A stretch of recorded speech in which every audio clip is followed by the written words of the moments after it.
জানো তো, না চাইতেই যদি কেউ স্বাধীনতা পেয়ে যায় তবে সে তার অপব্যবহার করবে, এটাই তো স্বাভাবিক। আর যারা স্বাধীনতা ছিনিয়ে নেওয়ার লড়াইয়ে মেতে উঠেছিল তারা আজকের এই স্বাধীনতা দিবসে একটা প্রশ্ন চিহ্ন থেকেই যায়, আমরা কি সত্যিই স্বাধীন?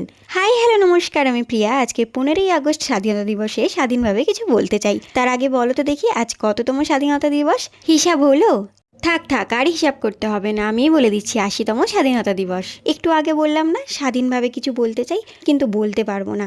আসলে আমরা এমন একটা স্বাধীন দেশে বাস করি যেখানে আমরা 1947 সালে স্বাধীন তো হয়েছিলাম বটে, কিন্তু স্বাধীনভাবে কিছু বলা বা কিছু করা বারণ। কেন জানো? কারণ লোকে কি বলবে। এই লোকে কি বলবে এটা ভাবতে ভাবতেই আমাদের অর্ধেক জীবন প্রায় শেষ। তবে এই লোকের কথা আমি একটু কমই শুনি। কেন জানো? কারণ আমি জানি আমি যেই কাজটা করছি সেই কাজটাতে আর যাই হোক না কেন আমার মা বাবার বা আমার স্বামীর সম্মান নষ্ট হয় না। এই মুহূর্তে আমি অনেকেরই সমালোচনার বিষয়বস্তু হয়ে উঠেছি। তবে সত্যি বলছি, এই সমালোচনার বিষয়বস্তু হয়ে আমার মনে একটু দুঃখ বা কষ্ট নেই, বরঞ্চ আমি আনন্দই পাই। তার কারণ কিছু জীবনে করতে পারি বা না পারি, কিছু মানুষের সমালোচনার বিষয়বস্তু হতে পেরেছি, এটাই তো অনেক।